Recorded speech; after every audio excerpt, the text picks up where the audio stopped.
예, 오늘 말씀 보겠습니다. 출애굽기 24장 1절로 3절의 말씀입니다. 출애굽기 24장 1절로 3절의 말씀, 여러분들 주보 보셔도 되고 앞에 있는 화면을 보셔도 됩니다. 제가 1절, 여러분들이 2절, 3절은 다 같이 목소리를 맞춰서 읽겠습니다.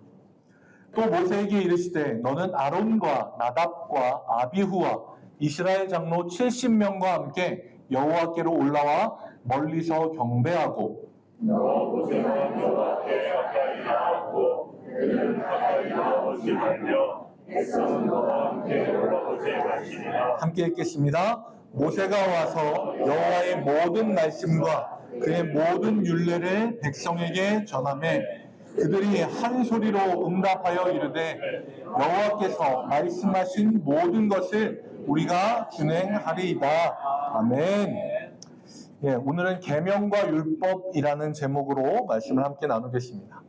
지난 시간에 저희가 십계명 마지막 시간이었고 오피셜 프로미스 네 번째, 공식적인 약속 네 번째라는 제목으로 말씀을 나눴습니다. 지난 시간을 간단하게 정리를 하고 가도록 하겠습니다.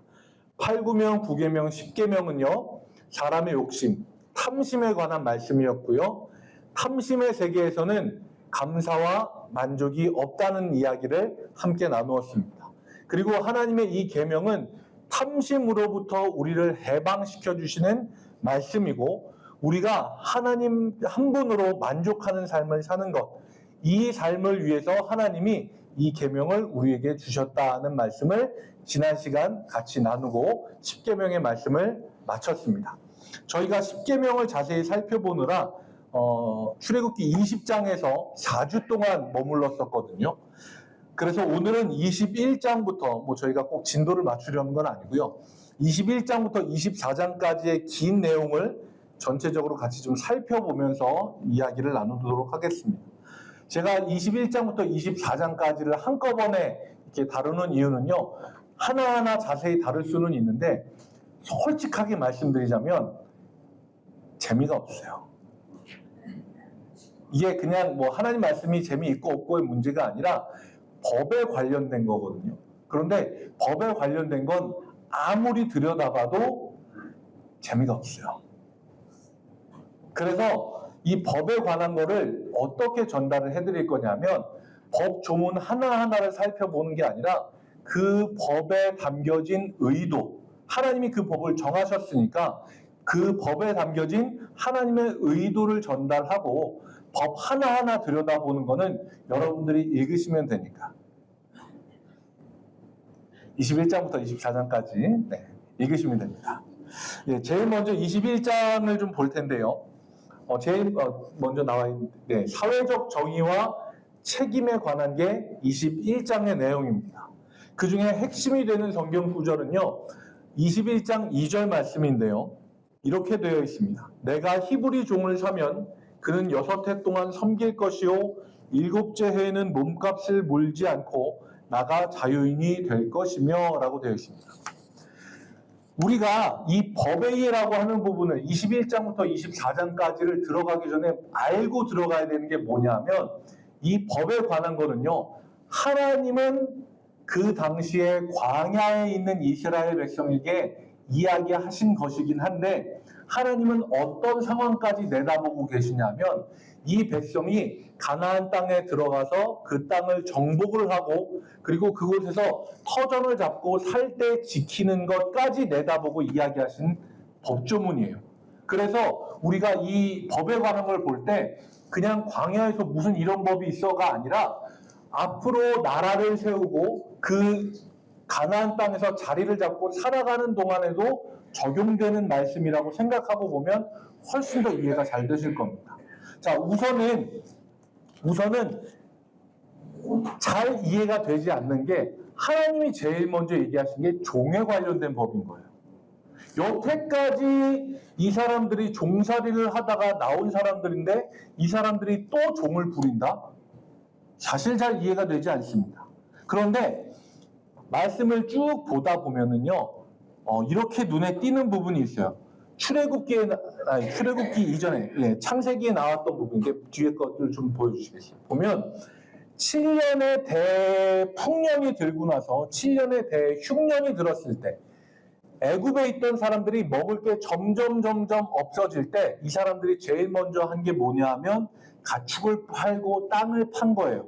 그런데 그렇게 해서도 먹을 게 점점 떨어지니까 나중에 뭐라고 하냐면 우리와 우리 가족을 바로의 종으로 삼으시고 우리에게 먹을 걸 주어 살게 해주십시오라고 합니다. 그래서 요셉이 그 사람들의 몸과 토지를 다 바로의 소유로 하고 그리고 나서 사람들에게 먹을 걸 내줬거든요. 그러니까 지금도 마찬가지예요. 사람들이 당장 살기가 힘들면 나에게 있어서 바깥에 있는 것들부터 조금씩 팔고 그래서 결국에 그게 점점 나에게로 와서 뭐까지 오냐면 나의 자유를 파는 거예요. 그리고 우리가 여기서 자세히 봐야 되는 것 중에 하나가 뭐냐면 그냥 종이 아니에요. 히브리 종이에요. 2절 말씀 다시 한번 전에 거 보여주시겠어요? 보여주면 내가 히브리 종을 사면이에요. 그러니까 같은 동포 중에 같은 민족 중에 어려워져서 자기의 몸과 자유를 팔 수밖에 없는 사람이 오게 되면 이라고 하는 거예요. 그때 하나님이 이야기하시는 건 뭐냐면 너는 그 사람을 존중해라라는 거예요. 이 뒤에 보면 남종에 대한 법과 여종에 대한 법이 따로 나옵니다. 남종에 대한 법은요, 그 사람의 자유를 존중하는 거예요. 자유를 팔았잖아요. 그리고 노예가 되고 종이 됐잖아요. 그런데 7째 해에 그 사람에게 자유를 선택하고 나가서 살 건지 아니면 그곳에서 결혼하고 가족을 이룬 사람들과 함께 살 건지를 결정할 수 있는 자유를 주는 거예요. 그럼으로써 종이라고 하는 존재가 자유가 얽매여지고 선택이라고 하는 게 없던 사람에게 자유와 선택을 다시 돌려주는 것. 그게 하나님의 법인 거예요. 그래서 하나님의 법은요, 종을 향하여서도 그 사람이 잃은 걸 찾도록 해주시는 거예요. 여종에 대한 법은 조금 다릅니다. 왜냐하면 여종의 팔려온 목적은 남종하고 다르기 때문인데요. 8절 말씀을 보면 이렇게 되어 있어요. 네. 여기에서 보면 만일 상전이 그를 기뻐하지 아니하여 상관하지 아니하면 이라고 되어 있습니다. 이건 뭐냐 하면 말 그대로 여종을 그냥 집에서 부리는 여종으로 데리고 오는 게 아니라 결혼할 대상자로 여기고 데리고 오는 거예요. 그런데 그와 상관하지 아니하면 정해진 때가 되면 그냥 너 나가 하고 마음대로 그냥 내보내는 게 아니라 여성이고 그 당시에는 혼자 살아갈 능력이 없기 때문에 살아갈 방법을 배려해 주십니다.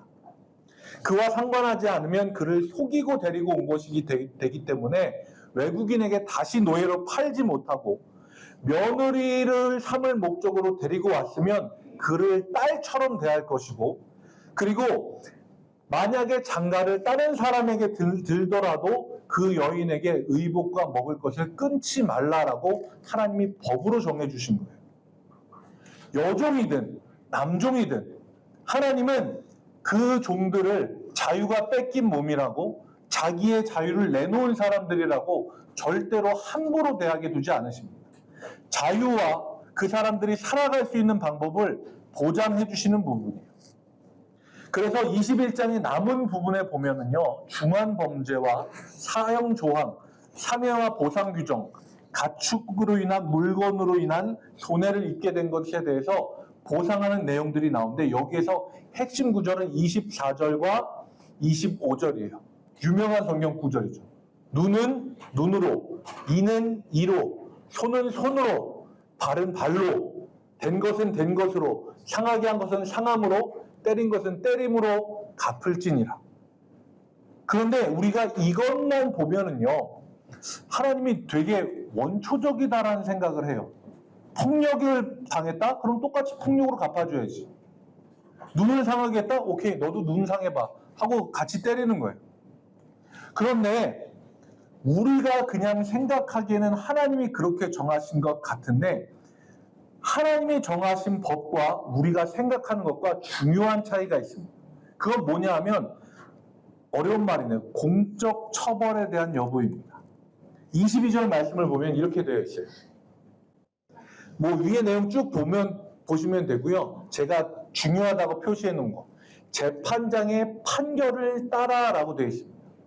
우리가 생각할 때 저 사람이 내 눈을 때려서 내 눈을 상하게 했으면 그래 나도 너 때릴게 하고 눈을 때려야 똑같이 동등하고 하나님의 법인 것처럼 생각되는데 하나님은 그냥 그걸 그렇게 하지 않으시는 거예요. 왜?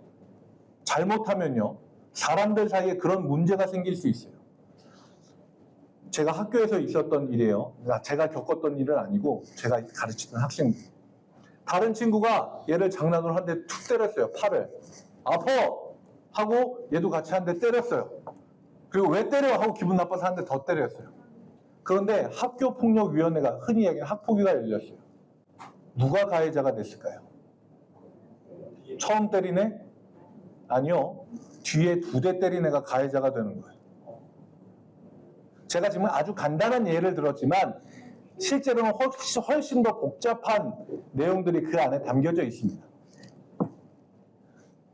이런 거를 가지고 어려운 말로 사적 제재라고 이야기해요. 내가 당한 것에 대해서 내가 직접 내가 갚겠다. 그런데 우리가 생각하는 눈에는 눈으로는 내가 당하고 내가 그대로 갚는 거잖아요. 그런데 하나님은 그렇게 두지 않으세요. 재판장의 판결을 따라. 왜냐하면 피해자는 가해자가 돼서는 안 되거든요. 이 사람도 피해를 입은 사람이기 때문에 이 사람이 자기가 그것을 갚겠다고 나섰다가 억울한 경우를 당하면 안 되거든요. 그래서 하나님이 공적 제재의 방법으로 눈은 눈으로 이는 이로 갚으라고 이야기하신 거예요. 하나님은요 공의의 하나님이세요. 제가 전에 설교를 하면서 이야기했었는데 하나님의 정의를 얘기할 때 2가지로 얘기한다고 했는데 혹시 기억하실까요? 미시파트와 제다카라는 거거든요. 네. 혹시 기억하실까요? 미시파트랑 체다카라는 거. 자, 혹시 기억하실까요? 네네네, 기억하시죠? 첫 번째 건 뭐예요? 미시파트. 첫 번째 건 뭐예요? 미시파트. 네, 이렇게 기억해 주시는 분들이 계시니까 얼마나 감사한지 모르겠네요. 두 번째 건 뭐? 체다카요, 체다카. 체다카요. 두 번째 건 뭘까요? 체다카요. 예, 너무 훌륭하십니다. 역시 장자일교회. 뿌듯하네요. 무려 작년 12월에 했던 6개월 전에 설교의 내용을 다 기억하고 계신. 이 미시파트라고 하는 건 뭐냐면요, 사법적 정의인 거예요. 재판장이 정확하게 법에 의해서 딱 뭐 그 사람의 사정과 상황 상관없이 법에 의해서 판결하고 집행하는 거예요. 이게 사법적 정의, 미시파트예요. 그런데 체다카는 뭐냐 하면 혹시 기억하실까요? 네. 이 체다카라고 하는 건 회복적 정의예요. 그래서 제가 그때 예로 들었던 게 뭐냐면 당장 먹을 것이 없어서 남의 것을 훔쳐서 먹은 할아버지에 대해서, 혼자 사신 독거 할아버지에 대해서 재판장이 벌금을 내리는 거예요. 이 할아버지는 벌금이 10만 원에 처합니다. 이게 미시파트. 근데 체다카는 뭐예요? 자, 그런데 사회 구성원으로서 나도 거기에 대한 책임이 있으니 그 10만 원 내가 내고 이 할아버지에게 앞으로의 복지를 약속합니다. 이게 회복적 정의인 거예요. 이해되시죠? 네. 하나님은요, 정의로우신 분이에요. 어떤 상황에서든지 자기가 자기 힘으로 복수함으로 인해서 억울한 사람이 생겨나지 않도록 돌보시고요. 그러면서도 억울한 사람이 당한 걸 가만히 내버려 두시지 않고 반드시 처벌하도록 하시는 것. 그게 하나님의 정의예요. 하나님의 정의는요, 2날의 검이에요. 사법적 정의와 회복적 정의. 미시파트와 체다카. 하나님은 그렇게 정의를 굳건하게 세워가시는 분이에요. 하나님의 정의를 신뢰하시고요. 지금의 당장 내가 당한 억울한 경우가 있더라도 하나님의 정의를 신뢰하고 끝까지 믿으시는 여러분들이 되시길 축복합니다. 그리고 21장 여기서 마무리하고 이제 출애굽기 22장으로 넘어가겠습니다. 제가 이렇게 단계별로 끊어서 하니까 되게 수업하는 것 같네요. 네. 출애굽기 22장은요, 사회 윤리와 약자 보호에 관한 겁니다. 굉장히 부들부들 떨고 있는 듯한 느낌이 드는 건 저만 그런 건가요? 아니요. 네, 아닌 것 같습니다. 네. 그렇죠. 얘가 이렇게 막 부들부들 떨고 있는 것 같은 글자가 그런 느낌이 들어서요. 여기에서 보면요, 출애굽기 22장 22절부터 24절까지 말씀인데요. 이 말씀은요, 제가 아마 이렇게 성경에서 손꼽을 정도로 무시무시한 말씀이에요. 제가 그대로 한번 읽어드릴 테니까 들어보세요. 너는 과부나 고아를 해롭게 하지 말라. 내가 만일 그들을 해롭게 함으로 그들이 내게 부르짖으면 내가 반드시 그 부르짖음을 들으리라. 나의 노가 맹렬함으로 내가 칼로 너희를 죽이리니 너희의 아내는 과부가 되고 너희 자녀는 고아가 되리라. 저는 말씀을 준비하면서 보면서 이게 진짜 하나님이 하신 말씀이라고 하는 생각이 들 정도로 이게 화나고 열받는 게 그라데이션 되는 거 뭔지 아세요? 처음에는 이렇게 얘기했는데 얘기하다 보니까 열받네?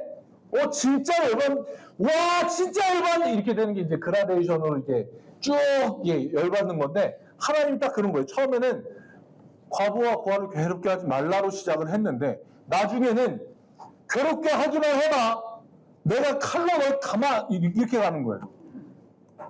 그래서 하나님 왜 이렇게 세게 얘기하시지? 너무 세도 이건 너무 세잖아요.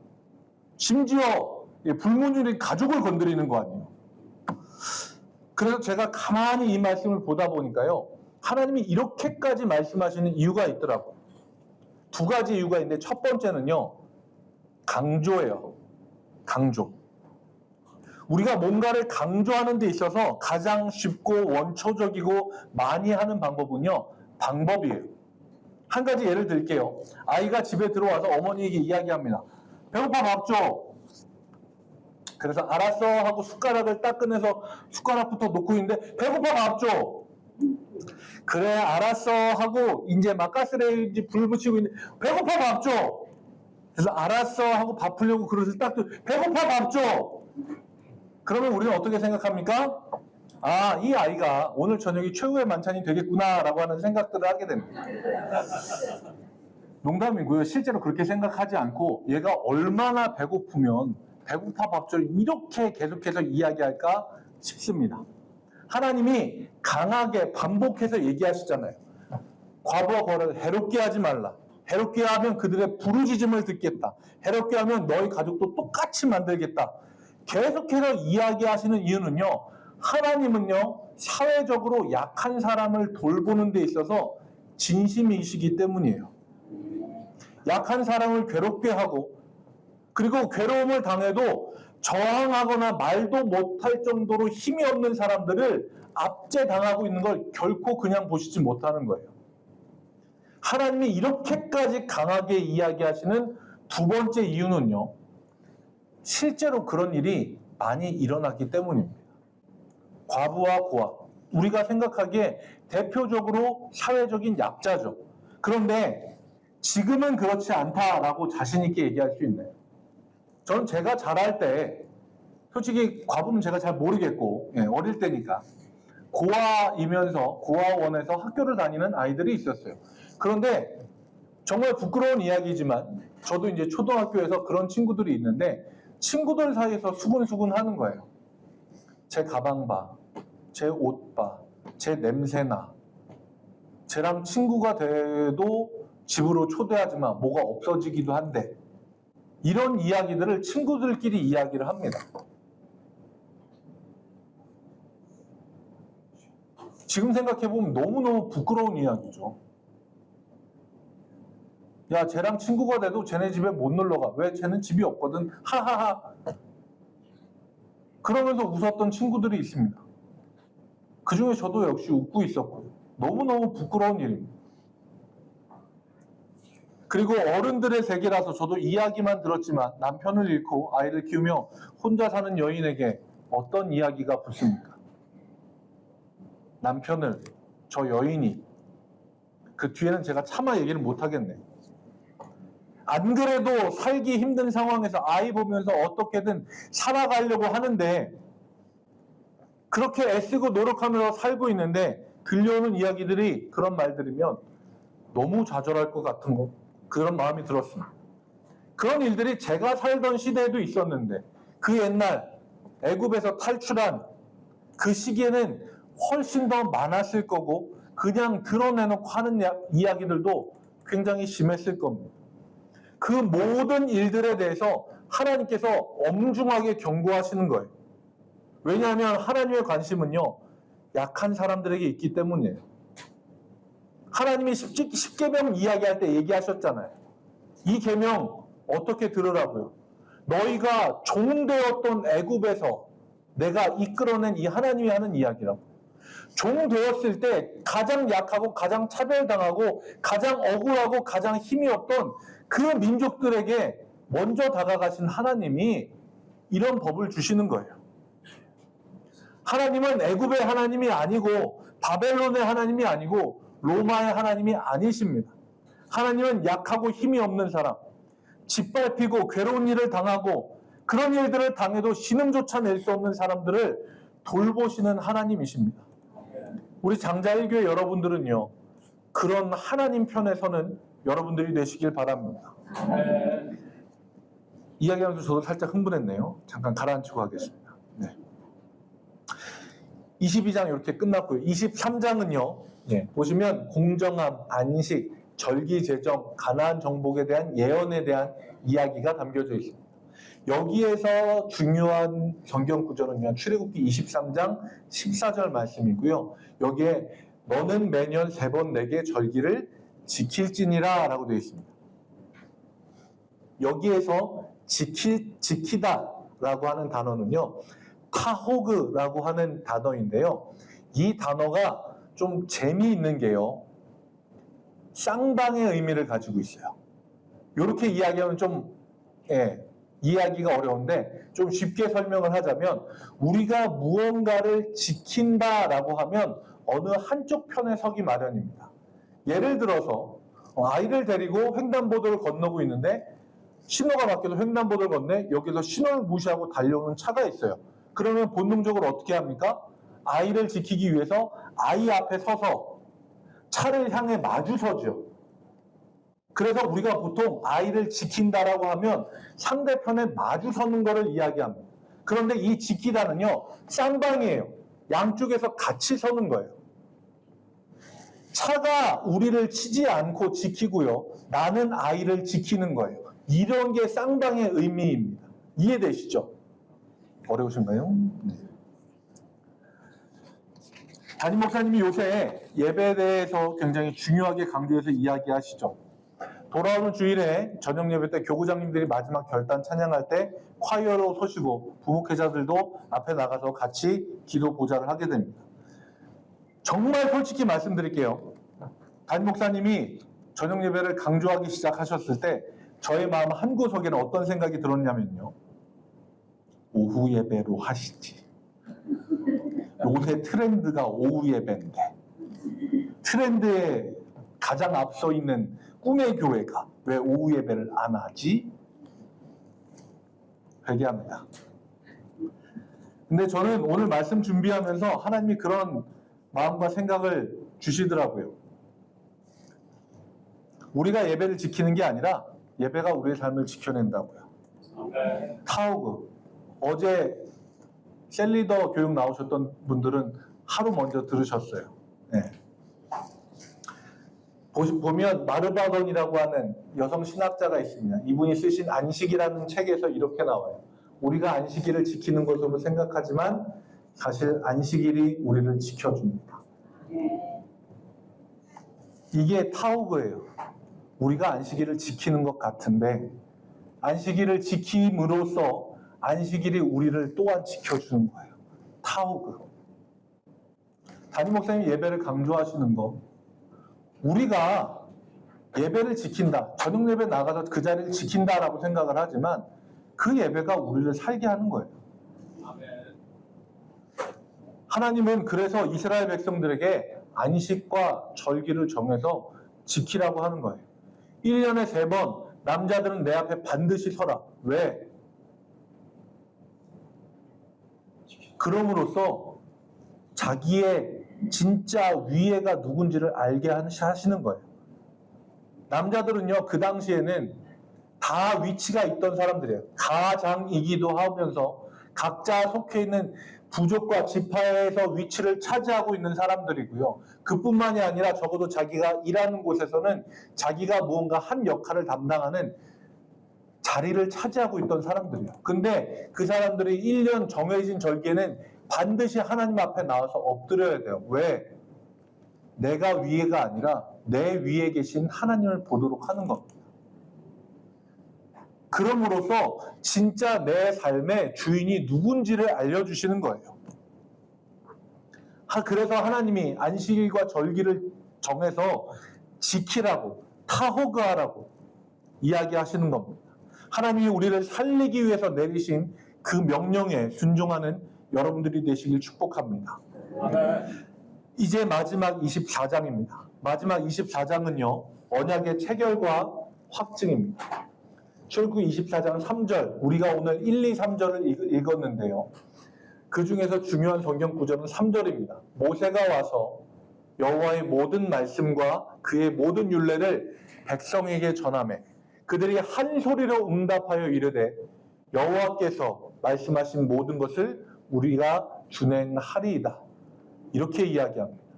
하나님이 여러 가지에 대해서 쭉 이야기를 하셨고 그 이야기를 모세가 하나님으로부터 듣고 백성들에게 쭉 전달을 했어요.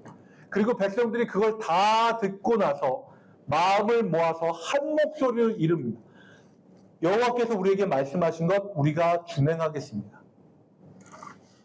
언약에 체결이 된 거예요. 하나님이 내미신 계약서에 이스라엘 백성이 도장을 찍은 겁니다. 네, 우리가 그렇게 하겠습니다. 그렇게 살겠습니다. 그 말씀을 지켜내겠습니다. 굉장히 중요한 장면입니다. 그리고 나서 정말 놀라운 일이 일어나는데요. 성경에 보면 모세, 아론, 나답, 아비후 그 다음에 장로 70인을 하나님이 하나님의 산으로 불러 올리세요. 올라와라. 그리고 11절 말씀에 보면 이렇게 나옵니다. 여기에서 이야기하는 존귀한 자들은 제가 조금 전에 이야기한 모세, 아론, 나답, 아비후 장로 70명이에요. 하나님이 이스라엘 자손들의 존귀한 자들에게 손을 대지 아니하셨고 그들은 하나님을 뵙고 먹고 마셨더라. 하나님과의 언약이, 하나님과의 약속이 체결이 되니까 이런 특권을 누리게 하시는 거예요. 모세도요, 하나님 앞에 부름을 받을 때 그 앞에서 신발을 벗고 고개도 들지 못하고 머리를 숙이고 하나님의 음성을 들었어요. 왜? 죽을까 봐. 제가 전에도 말씀드렸죠. 사람이 하나님 앞에 섰을 때 죽는다라고 하는 거는 하나님이 그 사람을 치시는 게 아니라 죄가, 우리 속에 있는 죄가 하나님 앞에서 견디지 못해서 죽는 거거든요. 그런데 여기서 하나님이 이야기하시잖아요. 하나님이 그들에게 손을 대지 아니하시고 그들이 하나님을 뵙고 먹고 마셨다라는 겁니다. 우리가 하나님의 자녀로 살아가는 것, 뭐가 특별합니까? 무엇이 특별하세요? 세상 사람들이 다 겪는 고난, 우리도 다 겪고 예수 믿는다고, 교회 다닌다고 오히려 손해보는 일이 더 많지 않습니까? 교인이라면서 접근해 오는 사람들도 있고 예수 믿는 사람이니까 이 정도는 당연히 해줘야 된다라고 신앙인의 양심을 접근해서 이용하는 나쁜 사람도 있습니다.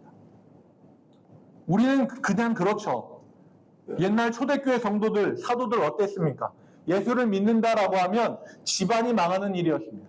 잡아다가 고문을 당하고 동물의 먹잇감으로 쓰여지고 재산이 몰수되고 친족관계 다 끊기고 그런데 하나님의 백성인 우리가 도대체 뭐가 특별합니까? 오늘 이 말씀은요. 하나님의 백성이 왜 특별한지를 보여주는 거예요.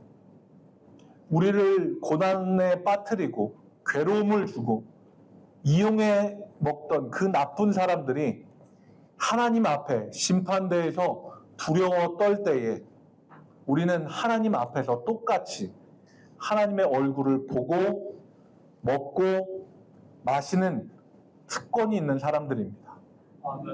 그렇기 때문에 우리는 죽음이 두렵지 않아요. 괴로움도 견딜 수 있습니다. 좌절 앞에서 울 수는 있지만 쓰러져 넘어지지 않습니다. 잠깐 넘어져 아파할 수는 있는데 뿌리채 뽑혀 날아가지 않습니다. 언제든지 다시 일어날 수 있습니다. 그것이 하나님의 백성된 우리의 특권인 줄 믿습니다. 오늘 말씀을 정리합니다. 하나님의 계명과 율법은요, 우리를 올가매고 옴짝달싹 못하게 만드는 법과 규칙이 아니라 하나님의 백성인 우리를 특별하게 만들어주고 하나님과의 특별한 관계로 엮어주는 아름다운 약속입니다. 정의를 세우시는 하나님, 약한 자를 돌보시는 하나님, 우리를 지켜주시기 원하시는 하나님, 하나님 앞에서 먹고 하나님을 뵙고 먹고 마실 수 있는 특권을 주시는 하나님, 그 하나님과 뗄 수 없는 계명과 율법으로 약속으로 관계가 맺어지고 세상 끝난을 넘어서서 영원까지 함께 하시는 장자 1교회 성도님들이 되시길 주님의 이름으로 축복합니다. 아멘. 함께 찬양하겠습니다.